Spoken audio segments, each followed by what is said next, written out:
Bonjour à tous. Alors le thème que l'on a choisi pour vous donner nos bénédictions en 2023, c'est « Ne crains pas, petit troupeau ». Alors pour la fête de Noël, nous avons fait un petit livret avec le psaume 23 qui illustre bien cette expression « Ne crains pas ». Et ce petit livret, je vous le montre. Le voilà. On avait fait bénédiction 2023, « Ne crains pas, petit troupeau ». Avec le psaume 23 en première page. Et en fait, ce psaume, on l'a décliné sous plusieurs formes. L'Éternel est mon conseiller, l'Éternel est mon médecin, et l'Éternel est mon banquier. Et voilà, après, c'est juste pour vous assimiler l'Éternel dans chaque domaine de vos vies, que Dieu est partout dans vos vies. Et vous pouvez en trouver d'autres et les assimiler aussi dans vos vies. Donc, si vous voulez ce livret, si vous ne l'avez pas eu, donnez-nous votre adresse mail et on se fera un plaisir de vous l'envoyer. Donc, pour ceux qui ne connaissent peut-être pas la Bible, qui nous écoutent, ce verset, la première page, ce psaume, 23, c'est le vrai psaume que vous trouvez dans toutes les Bibles. Et après, à l'intérieur et derrière, c'est juste une création made in source d'eau vive. Voilà, c'est l'inspiration des pasteurs. Alors voilà, donc, ne crains pas. On le trouve dans le verset de Luc 12, verset 32. Je vous le lis. « Ne crains pas, petit troupeau, car il a plu à votre Père de vous donner le royaume. » Et c'est comme dans le psaume 23 à la fin qui dit « J'habiterai dans la maison de l'Éternel jusqu'à la fin de mes jours. » C'est une promesse, c'est une espérance. Parce que la maison de l'Éternel, c'est le royaume de Dieu. Et Dieu nous donne le royaume, à nous, petits troupeaux. Bon, encore faut-il faire partie du troupeau du Seigneur. Et comment on fait pour faire partie du troupeau du Seigneur? C'est simple. Il faut reconnaître Jésus-Christ, comme son sauveur, comme son Seigneur, comme son berger. Un berger qui nous guide, qui nous soigne, qui nous conduit, qui nous reprend, qui nous dirige. Le berger de nos vies, Jésus-Christ. Donc si vous ne l'avez pas fait, vous pouvez le faire dès maintenant, en disant, en croyant dans votre cœur, Seigneur Jésus, viens dans ma vie, viens et sois le berger de ma vie tout entière. Au nom de Jésus-Christ, amen. Vous voyez, c'est très très simple. C'est très très simple, mais c'est tellement important de faire partie du troupeau du Seigneur. Amen. Amen, amen. Alors oui, ne crains pas. Ces trois petits mots-là doivent résonner dans nos cœurs. Aujourd'hui, c'est vrai, bon, il y a des guerres, mais ne crains pas. Il y a des famines, oui, mais ne crains pas. Il y a le Covid, oui, fais attention, mais ne crains pas. Il y a manque de travail, donc manque d'argent, oui. Calcule tes dépenses. Gère ton argent, mais ne crains pas. Ne crains pas. Pourquoi ne crains pas? Parce que Dieu, à la fin, te donne le royaume. Pour Dieu, il est plus important que tu fasses partie du royaume. À ses yeux, c'est ça le plus important pour lui. Toutes ces choses que je vous ai citées là, les guerres, les famines, on pourrait parler des tremblements de terre, des tempêtes, des tornades, tout ce qui s'est passé, les famines, la récession, l'augmentation des prix, enfin, toutes ces choses, elles sont là, il faut vivre avec. Jésus nous a dit, il y aura des guerres, des tremblements de terre, une nation se dressera contre une nation, il y aura l'apostasie, il y aura toutes sortes de choses qui vont arriver. Il faut faire avec, il faut vivre avec, mais il nous dit, ne crains pas, petit troupeau. Ne crains pas, petit troupeau. Alors cette année 2022 a été une année quand même assez particulière. Vous allez me dire, toutes les années sont particulières, certes. Et cette année, moi, je ne peux pas tout vous raconter ce qui s'est passé, mais j'ai retenu une seule chose que je voudrais partager avec vous. Ce qui m'a frappé, ce sont les pénuries. Les pénuries alimentaires, énergétiques, médicamenteuses, etc. Il y en a certainement d'autres. Et en réfléchissant à tout ça, je me suis dit, mais nos parents, grands-parents, arrière-grands-parents, peut-être pas nos parents, mais arrière-grands-parents, ils ont connu la guerre, les grandes guerres, même des pays encore aujourd'hui, connaissent la pénurie tous les jours, depuis longtemps. Et en fait, nous, on n'avait plus de moutarde, c'était la fin du monde. On n'avait plus d'huile dans le supermarché, ah, on va mourir. Il n'y avait plus de papier toilette, ah, comment on va faire? Et je sais pas si vous avez vu toutes ces images, mais en fait, les gens, ils sont devenus fous. Pour un rouleau de papier toilette, pour un pot de moutarde, pour une bouteille d'huile, les gens sont devenus fous. Il y a eu des bagarres dans les supermarchés, dans les stations-service. Alors que le monde panique. Certes, bien sûr, ils n'ont pas le Seigneur, eux. Mais le petit troupeau du Seigneur ne doit pas craindre. Il n'y a plus de papier toilette, et alors, on fait autrement. Il n'y a plus de moutarde, et bien on se passe de moutarde. Vous comprenez? Ne crains pas. Et ça m'a fait penser à une histoire que je vous raconte tout de suite. C'est l'histoire d'un petit garçon. Je vais essayer de me dépêcher.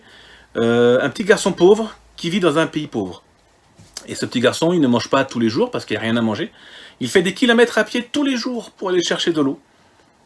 Et pour diverses raisons, ce petit garçon, il se retrouve en France en famille d'accueil. Et avec sa nouvelle famille, il va faire les courses dans un supermarché. Et donc il est émerveillé de voir toute cette abondance, quoi. Et devant le rayon des biscuits, il éclate en sanglots. Devant lui se trouve le rayon des biscuits qui s'étale sur 20 mètres de long, sur 2 mètres de haut, rempli de biscuits de toutes sortes, chocolat, au lait, aux noisettes, enfin, de tout, de tout. Et là, pour lui, c'est énorme. Mais il se dit, tant de nourriture là, à portée de main, je peux manger pendant des mois et des mois et des mois, rien qu'avec ces biscuits, tout ce qu'il y a là. C'est énorme, il ne peut pas choisir tellement il y a du choix. Et à côté de lui, il y a un autre garçon, français, lui, qui pleure aussi. Alors peut-être que c'est l'habitude des Français de pleurer, bon bref. Et lui, il pleure. Mais lui, il pleure, mais de caprice. Parce que dans cette multitude de biscuits, de choix, et pour lui, il n'y a pas sa marque préférée. Et en pleurant dans son caprice, lui, il dit, ils n'ont rien dans ce magasin. Tout ça pour vous dire qu'il y a deux façons de voir les choses. Et quelque part, on est un peu comme ce petit garçon capricieux. Et vous savez, on a vécu cette sorte de situation, si on peut dire, avec la perte de notre local d'église en 2019. On s'est senti perdu. Certains ont même dit, on n'a plus d'église. Alors que c'est nous l'église. Mais ils n'ont pas compris. Mais tellement habitués à faire les mêmes choses, au même endroit, dans ce même local, que dès qu'on n'a plus le local, tout s'écroule, tout est fini. On a fait notre petit caprice comme ce petit garçon devant les biscuits. Et pourtant, il y a tellement d'autres possibilités, mais nous, notre biscuit a disparu.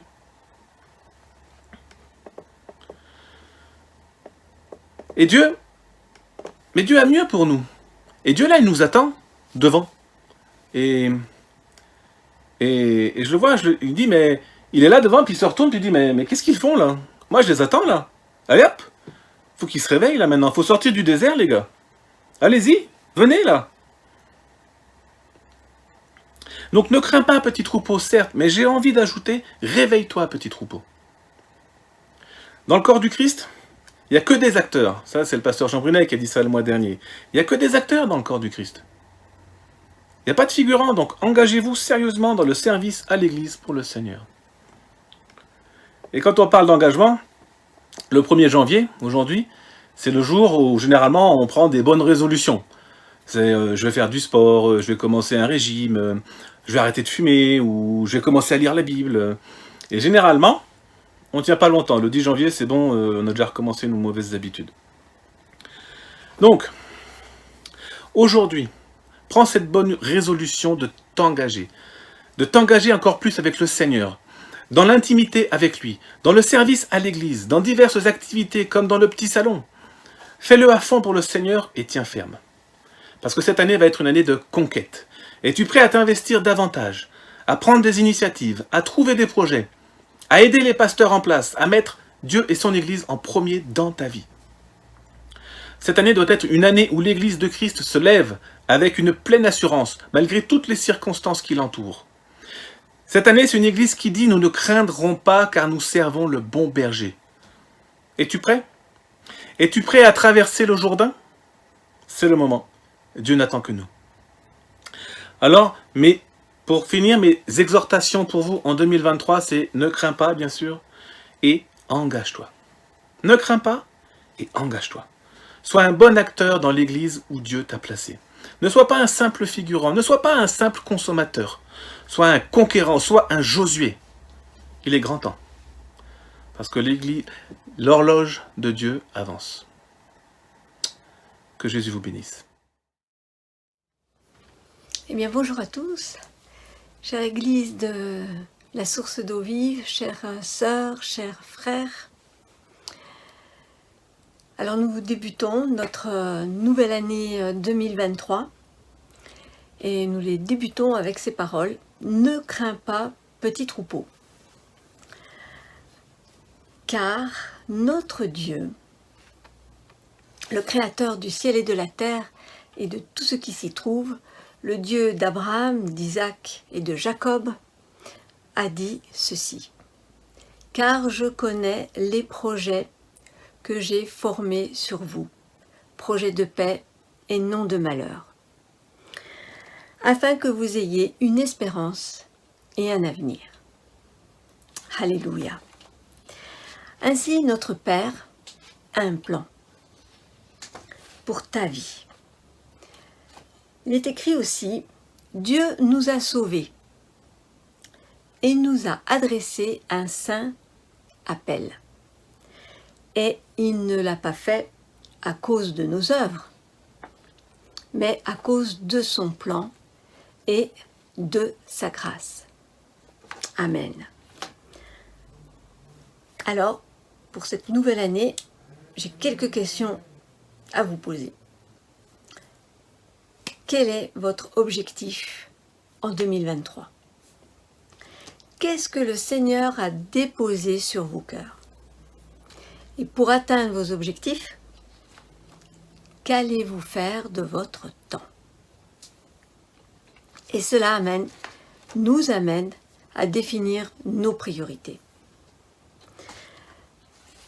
Alors la première priorité, je pense que tout le monde peut répondre assez facilement, c'est lui donner la première place. Jésus a dit, tu aimeras le Seigneur, ton Dieu, de tout ton cœur, de toute ton âme, de toutes tes pensées, de toute ta pensée. Alors continuons à lui donner la première place.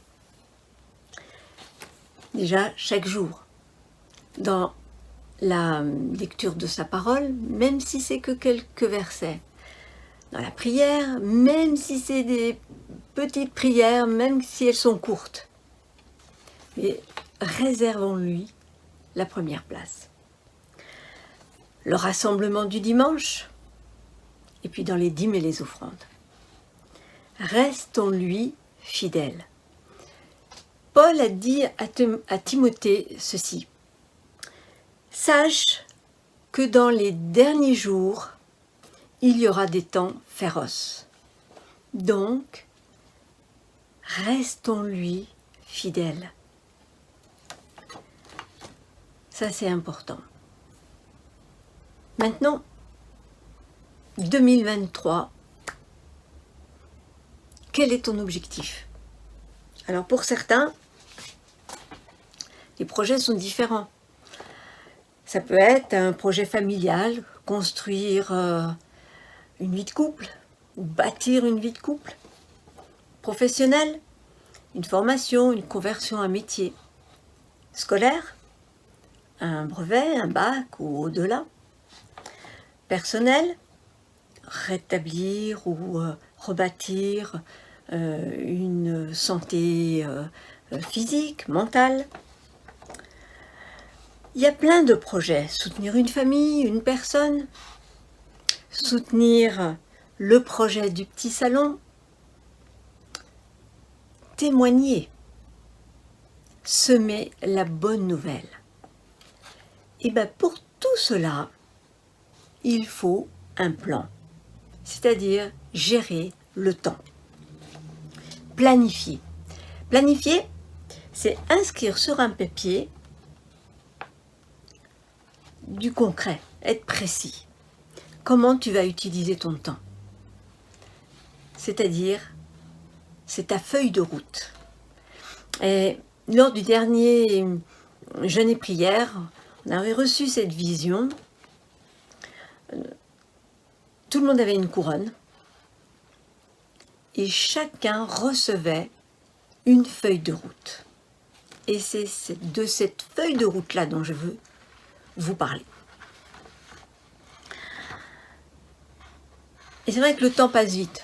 On dit « Ah oui, le temps, on ne voit pas le temps passer. » Oui, mais nous, enfants de Dieu, nous ne devons pas subir le temps.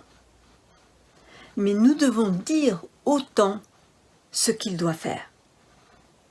Alors, chères sœurs, chers frères, mettez-vous à vos agendas. Comme dit Philippe Joret, le prophète Genda. Planifier, c'est donner un sens au temps. Parce que un jour nous est donné. Donc ce que tu reçois dans la prière, c'est le temps spirituel de ta journée. Ce que tu reçois, eh bien, voilà, c'est ce qui va se dérouler dans ta journée. Donc, d'y inscrire les rendez-vous, ce que tu dois faire. Tes recherches peut-être pour cette formation ou autre. Notez les rendez-vous d'église, les cultes, le partage biblique, les jeûnes et prières. Tout ça, ça fait partie du plan spirituel. Planifie tes ressources. Oui, ton énergie.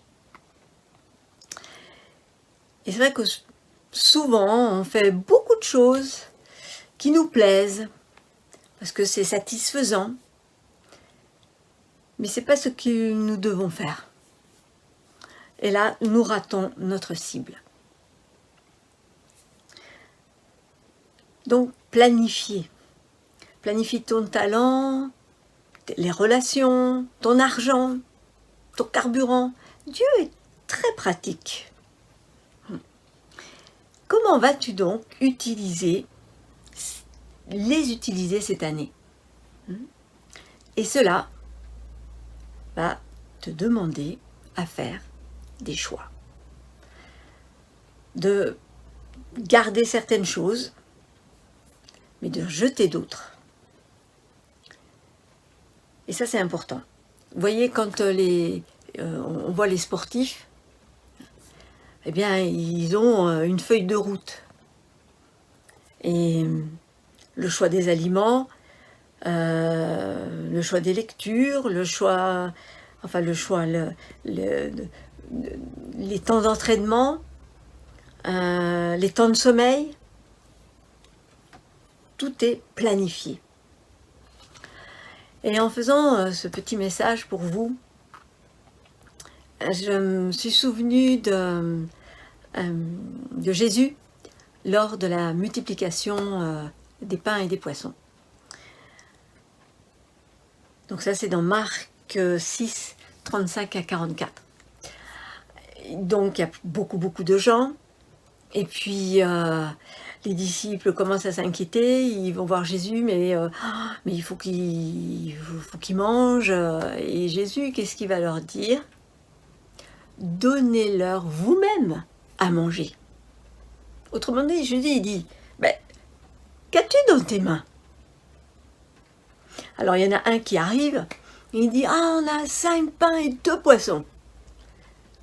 Et j'imagine le Père là-haut, notre Père, qui dit, ouais, super, tu vas voir, je vais les multiplier et ils vont être étonnés de ce que je peux faire, au-delà de ce qu'ils peuvent imaginer ou penser. Et c'est ce qui s'est passé.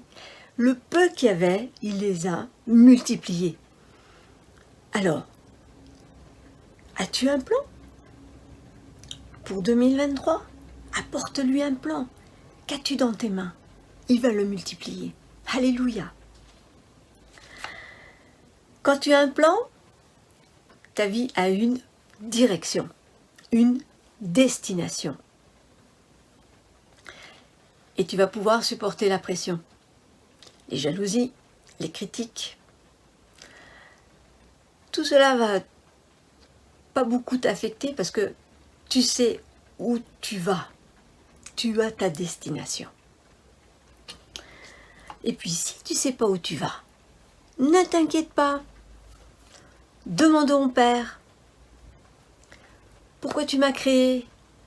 Pourquoi tu m'as donné le souffle de la vie? Ma destination, quelle est-elle? Voilà ce que j'avais pour vous. Chère Église de la source d'eau vive. Et puis, tous ceux qui nous écoutent. Alors je vais prier. En tout cas, merci Père, tendre Père, pour cette année qui s'achève, qui s'est achevée, 2022. Merci pour ta fidélité, ta miséricorde, ta bonté envers tes enfants. Et nous te bénissons, Père. Je prie pour ceux qui cherchent leur destination. Je prie, Père, pour que tu leur ouvres leur intelligence, afin qu'ils sachent l'espérance qui est attachée à ton appel. Ceux qui ont un plan, alors quel qu'il soit, moi je prie pour que vous puissiez être attachés à ce plan, à cette feuille de route, et que vous puissiez voir les fruits durant cette année 2023. Vraiment, nous te bénissons, Père. Merci. Merci pour tout ce que tu as déposé dans le cœur de chacun. Moi, je prie aussi pour les frères, les sœurs qui cherchent peut-être aussi une place dans ton Église. Définis dans leur cœur ce que toi tu as prévu pour eux. Vraiment, nous te bénissons. Merci parce que je sais que tu exauces nos prières dans le nom puissant de ton Fils bien-aimé Jésus-Christ. Et moi, je vous bénis et je vous adresse mes meilleurs vœux pour 2023 dans le nom merveilleux de notre Seigneur Jésus-Christ. Amen. Bonjour à tous, je suis très heureuse de vous retrouver en ce nouveau jour, ce 1er janvier 2023, pour partager la parole, mais surtout pour vous dire combien on a passé une année 2022, une année bénie, tous ensemble, en tant qu'Église, en tant que corps, c'est que du bonheur. Et pour cette année 2023 aussi, je sais que le Seigneur a prévu, a en réserve, plein de bénédictions pour son Église, pour toi qui m'écoutes. Et je voudrais aussi remercier les pasteurs Benoît et Jeanne qui vous ont exhorté, qui ont donné des clés pour cette nouvelle année. Et je voudrais à mon tour vous dire que pour cette année 2023, j'aimerais vous dire également, ne crains pas. Ne crains pas. Petit troupeau, ne crains pas. Je prie que cette nouvelle année bénie, qui commence pour vous, qui commence pour toi, soit une année de victoire. Une année de victoire dans ta vie personnelle, dans ta vie de femme, dans ta vie d'homme, dans ta vie de couple, dans ta vie de parent, mais aussi dans ta vie professionnelle. Une année de victoire dans ta vie spirituelle. Une année de victoire dans ta santé physique, ta santé émotionnelle. Oh, alléluia! Et je veux aussi proclamer une année de victoire dans tes finances. Oui, etc., etc. Vraiment le meilleur pour vous, le meilleur pour vous. Et pour cette année 2023, pour qu'elle soit une année de victoire, il y a un point que je voudrais vous partager, c'est fais-toi confiance. Fais-toi confiance. Tu vas avoir la victoire. Fais-toi confiance. Oui.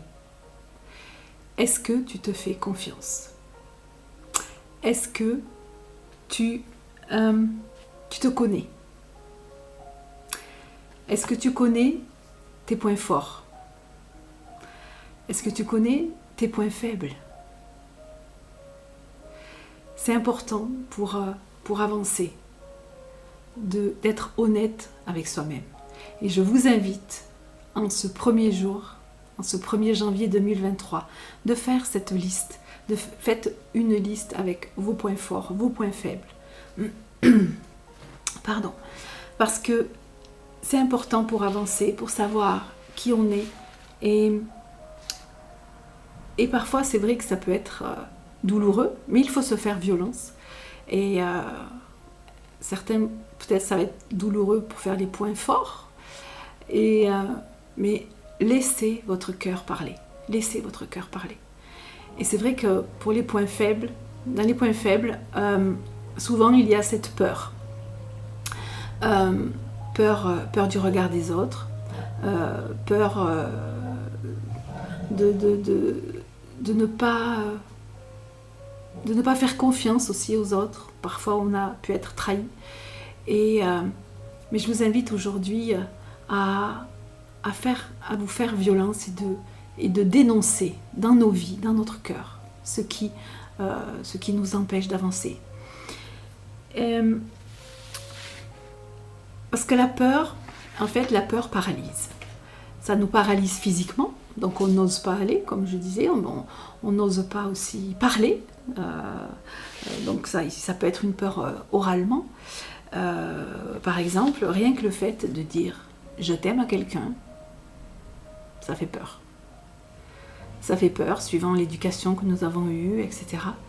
Et peur, voilà, ça peut être des peurs toutes simples. Et aujourd'hui, le Seigneur veut nous libérer de tout ça. Ne crains pas. Ne crains pas de dire « je t'aime ». Souvent, quand les personnes sont parties, on regrette. On dit « oh là là, si j'avais su, je lui aurais dit ». Et alors on dit des belles phrases, on dit des beaux textes lors des enterrements. Mais c'est maintenant qu'il faut les dire. C'est maintenant, c'est aux personnes vivantes qu'il faut les dire. Et moi, je vous encourage à oser. Oser dire ce que vous avez sur le cœur à votre entourage, à des personnes que vous n'avez pas vues depuis longtemps. Prenez le téléphone ou écrivez une lettre, surtout en cette période de fête, de bonne année. Écrivez des vœux à des personnes que vous n'avez pas vues depuis longtemps. Et dites-leur « je t'aime, je vous aime ». Et c'est ça la victoire. C'est une victoire. De dire à quelqu'un « je t'aime », quand ça coûte, c'est au fond du cœur. C'est une victoire et je vous encourage à vraiment ouvrir vos cœurs. À ouvrir vos cœurs cette année 2023. Et j'aimerais aussi partager par rapport à ces peurs. Et la parole de Dieu nous en parle. Dans Job 3, Job chapitre 3, verset 25, la Bible dit « Ce que je crains, c'est ce qui m'arrive. Ce que je redoute, c'est ce qui m'atteint. » Et il y a une version qui s'appelle Darby qui nous dit « Car j'ai eu une crainte et elle est venue sur moi. Et ce que j'appréhendais m'est survenu. » Donc tout ce que l'on sème, le verbe semer, on le reçoit. Si tu as semé des bonnes choses, tu récolteras des bonnes choses. Et ces bonnes choses, tu pourras te régaler avec. Mais si tu as semé des mauvaises choses, tu récolteras des mauvaises choses. Et ça fait mal. Dans nos paroles, si on veut recevoir de l'amour, eh bien donnons de l'amour. Si on aime l'honnêteté, qu'on soit honnête. On doit vraiment s'analyser.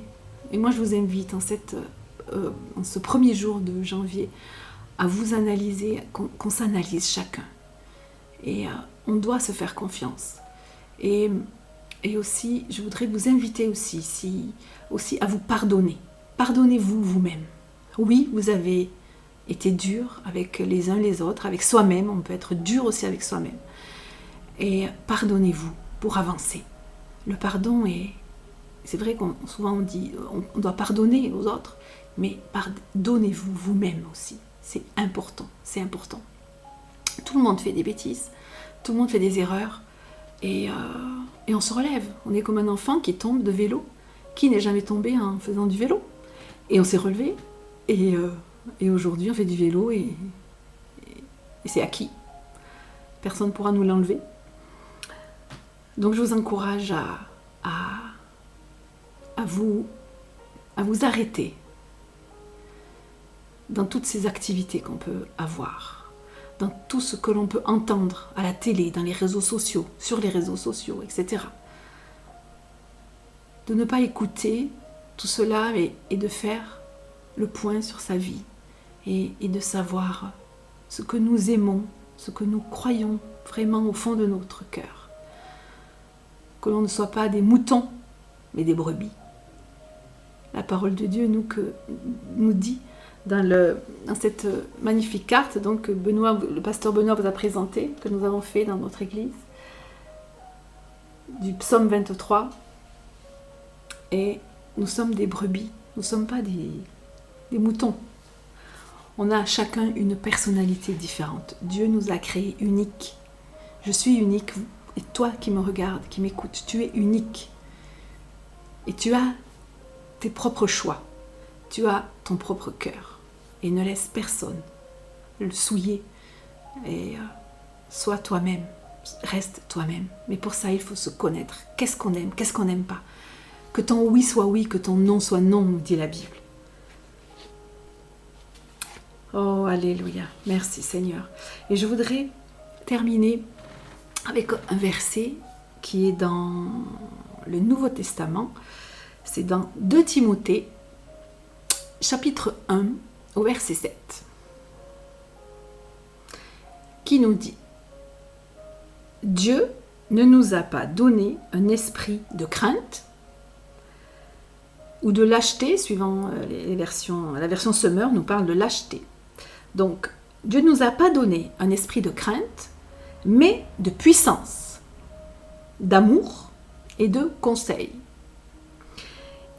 Et certaines versions, à la place de conseil, dit un esprit de sagesse ou même un esprit de prudence. Donc nous avons tout en nous. Et toi, tu as ça en toi. Tu as cet esprit de puissance en toi. Tu as cet esprit d'amour qui est en toi.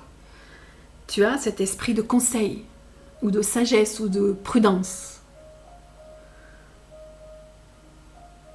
Et comme ceux qui l'ont reçu, si vous ne l'avez pas reçu ou vous le souhaitez, vous pouvez nous envoyer un mail et je vous l'enverrai avec grand plaisir. Et nous pouvons aussi, donc il y a le psaume 23 à proclamer, comme nous disait le pasteur Benoît, et aussi d'autres bénédictions, donc, suivant les relations, suivant la santé et le domaine des finances. Et c'est important de proclamer. C'est important de proclamer la parole. Et j'aimerais que vous proclamiez, que tu proclames avec moi cette proclamation pour l'année 2023, lorsque la peur, la crainte viendra. Tu pourras dire. Donc vous pouvez répéter après moi. Toi, crainte, peur, toute imagination, je te résiste. Je refuse d'avoir peur, d'être effrayé. Dieu ne m'a pas donné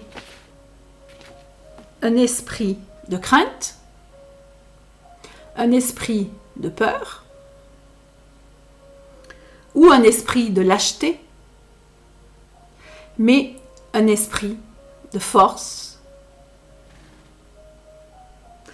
un esprit de puissance, un esprit d'amour pour moi et pour les autres. Parce que l'amour, j'ai besoin d'amour. Dieu m'a déversé l'amour. Et cet amour, il n'est pas que pour moi, pour que je me sente bien, et c'est pour que j'aime les autres. Et quand j'aime mon prochain, le prochain se remplit, et lui peut donner au prochain. Et de suite en suite, comme ça, c'est l'amour balaie tout l'entourage, tout notre entourage. C'est que du bon. On continue la proclamation. Et Dieu m'a donné un esprit de sagesse, de conseil, de prudence, pour continuer à vivre en victoire dans cette année 2023.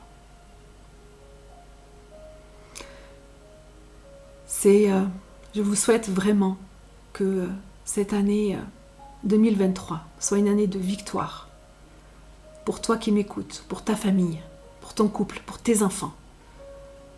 Accroche-toi, fais-toi confiance, repose-toi sur le Seigneur. Et vous savez, dans la parole, dans le Nouveau Testament, tous les livres se finissent, ont une conclusion. Et il n'y en a qu'un seul, où c'est flagrant, il manque la suite. C'est le livre des actes. Parce que les actes, ce n'est pas un livre qui est fini, parce que chaque jour, on vit les actes. On vit, notre vie chrétienne est une mise en pratique, est une vie puissante, où le Saint-Esprit continue à agir. Et moi, je vous invite en 2023, par vos vies, par tout ce que vous allez faire. En fait, nous allons écrire Acte 29, le chapitre 29. Les actes dans la parole s'arrêtent au chapitre 28. Et c'est à nous à écrire ce chapitre 29, chaque jour que l'on fait. Et je vous invite vraiment à prendre la parole de Dieu. Osez, osez, osez. Ne laissez pas les peurs vous envahir. Osez. Vous avez peur de prier ? Venez au jeûne et prière. On ne vous jugera pas, vous apprendrez. Et on a besoin de vous. Tout le corps de Christ a besoin de tous ses membres pour avancer. Le corps de Christ ne doit pas être avec une béquille, mais il doit être entier, pour avancer et même pour courir vers le but. Alléluia. Merci. Merci beaucoup, je vous bénis, je vous aime tous et encore une très bonne année bénie 2023 pour toi qui m'écoutes et tes proches. Et faites-vous confiance. À bientôt. Ne crains pas. Ne crains pas. Alors, ne pas craindre, c'est préparer l'avenir, malgré les circonstances. Ne pas craindre, c'est aussi s'engager dans le présent.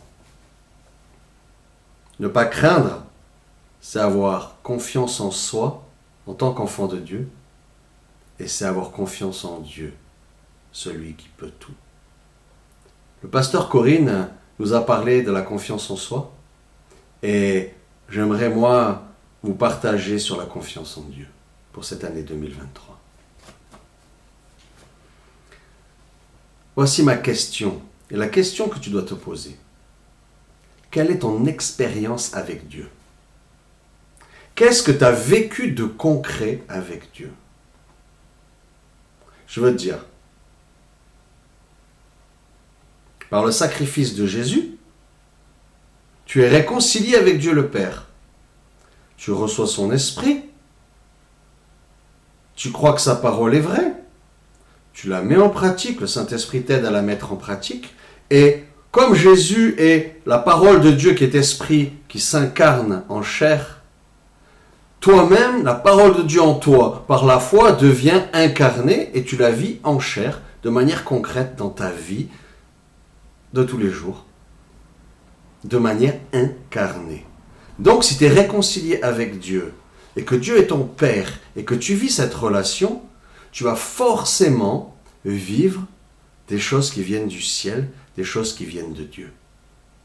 Donc tu as expérimenté, tu as goûté combien Dieu est bon, combien sa parole est vraie, combien ses promesses sont véritables.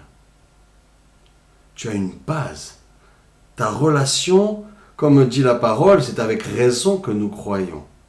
D'autres croient parce qu'ils ont entendu parler, mais nous croyons avec raison. Dieu s'est révélé à nous, on a une relation avec lui, il nous conduit à vivre des choses qui nous montrent qu'il est vrai, qu'il est vivant, que sa parole, c'est pas des paroles en l'air, c'est pas de la psychologie, c'est pas de la pensée positive. Il est un Dieu vivant et il agit avec puissance dans nos vies. Et il se démontre comme celui qui est le fidèle et le véritable. Ses promesses s'accomplissent.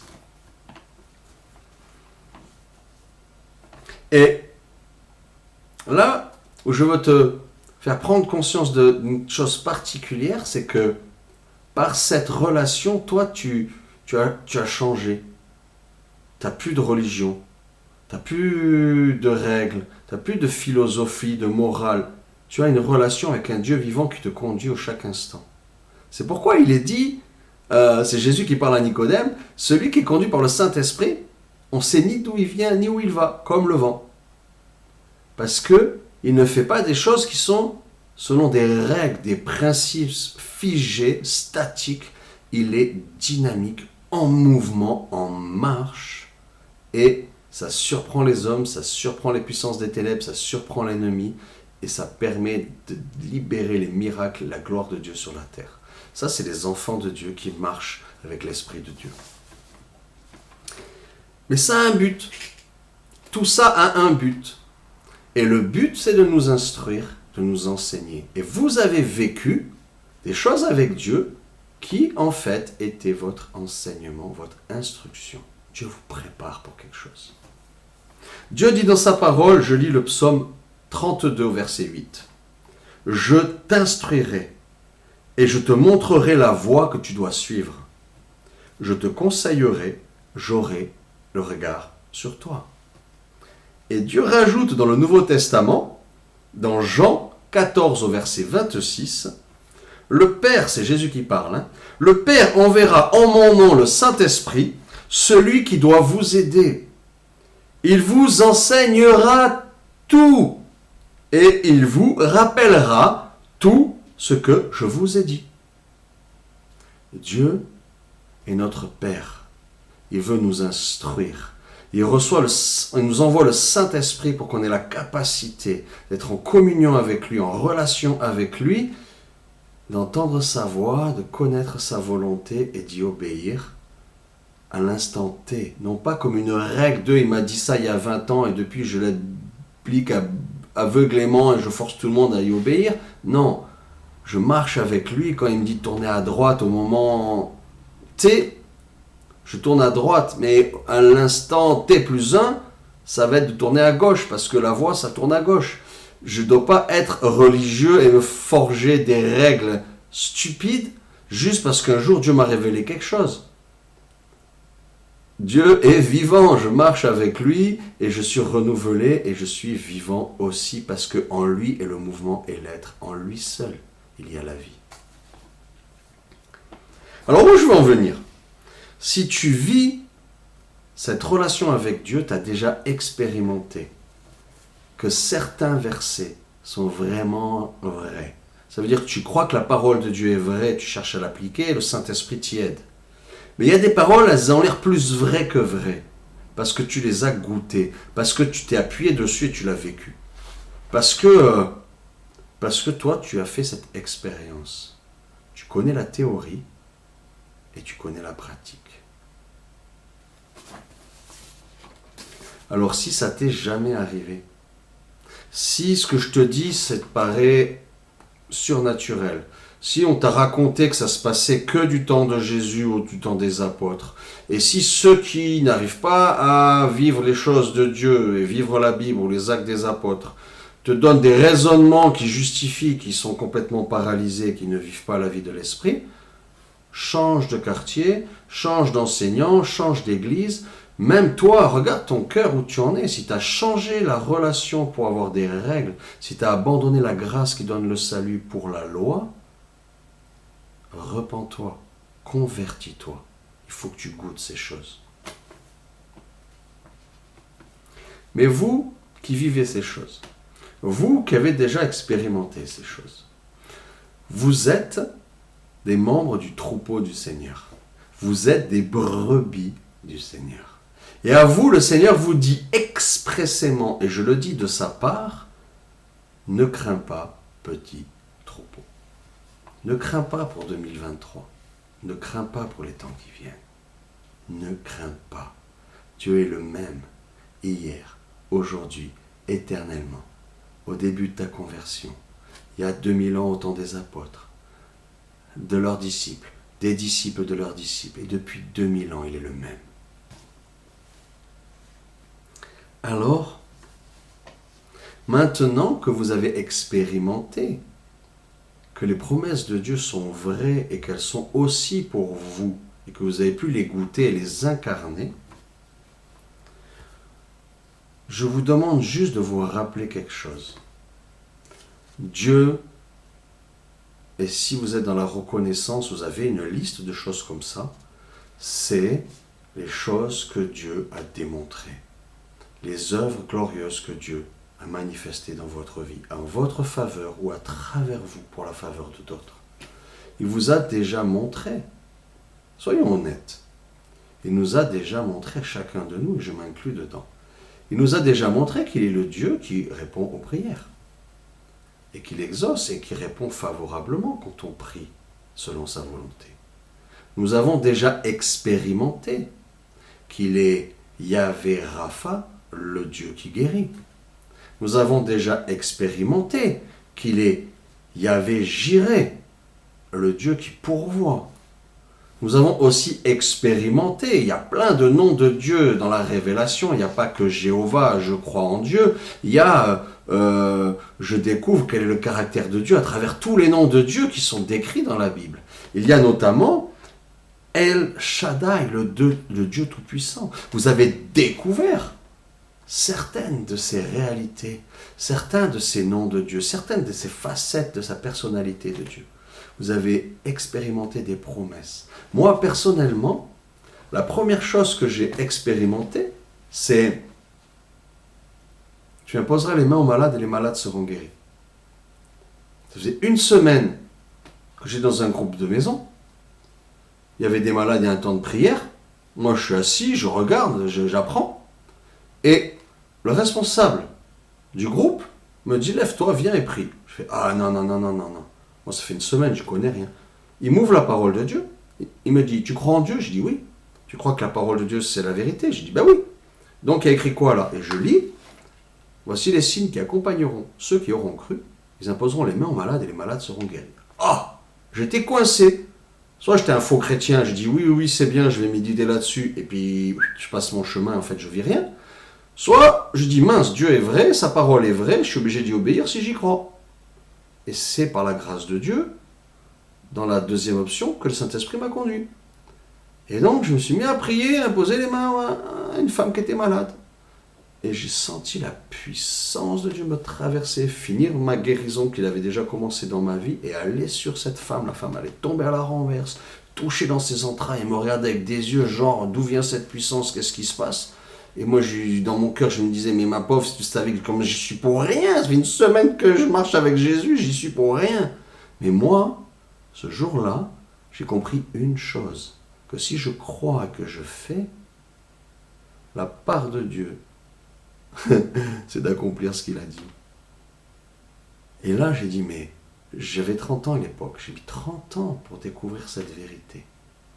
Que c'est pas une histoire, que c'est pas un truc qui me fait du bien. Tout est vrai, toute la parole de Dieu est vraie quand tu l'expérimentes et que tu la vis et que tu la mets en pratique par la foi, parce que tu y crois, que tu sais comme un enfant, Dieu t'a dit, c'est ça, ton père te dit c'est ça, alors tu le fais, tu y crois, tu réfléchis pas. Boum! Dieu accomplit ce qu'il a dit. Et là, j'ai dit, mais attends, il faut que j'arrête de découvrir une phrase de Dieu tous les 30 ans. Ma vie est trop courte. Je vais aller directement lire la Bible tous les jours pour connaître toutes les paroles de Dieu, toutes les promesses de Dieu. Je veux les vivre. Je veux que, comme Jésus est la parole de Dieu incarnée, je veux qu'aussi, dans ma vie, les promesses de Dieu viennent s'incarner dans ma vie, à travers ma vie.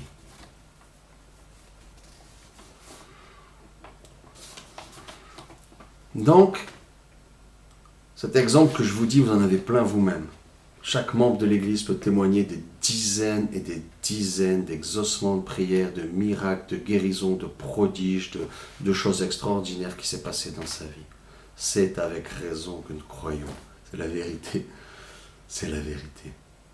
Mais ce que je veux vous dire, c'est si Dieu a déjà commencé à nous enseigner comme ça, si Dieu a déjà commencé à nous montrer à quel point il était vrai, à quel point il était Dieu, à quel point il était tout-puissant, à quel point toute sa parole est vraie, et que Jésus n'est pas mort sur la croix pour décorer l'Église, mais pour qu'on ait accès à toutes ces choses, s'il a commencé à vous, à nous enseigner concrètement là-dessus, ne va-t-il pas continuer? Ne va-t-il pas aller jusqu'au bout? Ne va-t-il pas nous montrer encore plus de choses et continuer à nous instruire? Lui qui a dit, voici, je suis moi-même avec vous tous les jours jusqu'à la fin du monde. Matthieu 28 au verset 20. Je veux dire, c'est avec raison que nous croyons en lui. C'est avec raison que nous avons confiance en lui. La relation, elle grandit, elle se développe, elle se bâtit. Je crois un petit peu, je fais un truc pas trop compliqué, je vois que ça marche, j'ai confiance en celui qui m'a parlé. Mon Dieu me donne confiance en lui et en sa parole. Alors j'ose faire des choses plus grandes. Et des choses plus grandes encore. Je vais vous dire un secret. Dieu le Père nous a adoptés. Nous sommes ses enfants. Il ne va pas nous abandonner. Il ne va pas changer d'avis. Il est le même hier, aujourd'hui et éternellement. Ce qui commence, il le termine de manière parfaite. Il va pourvoir à nos besoins. Il va pourvoir à notre protection. Il va pourvoir à notre formation, à notre enseignement, à notre entraînement, à notre équipement. Et vous savez pourquoi? Parce qu'il va faire de nous des enfants qui deviennent des adultes matures à la stature parfaite de Christ, faisant les mêmes choses que Jésus et de plus grandes encore. C'est le projet de Dieu. C'est le projet de Dieu de toute éternité. Et c'est sur cette parole, c'est sur cette expérimentation, et c'est le développement de cette relation que nous avons déjà goûté, qui va se développer encore plus, que nous pouvons dire avec assurance, je n'ai pas peur. Je vous bénis dans la puissance du nom de Jésus-Christ pour cette nouvelle année 2023, dans laquelle Dieu va encore vous surprendre et vous faire grandir, manifestant sa gloire non seulement dans vos vies, mais à travers vos vies. Soyez bénis au nom de Jésus.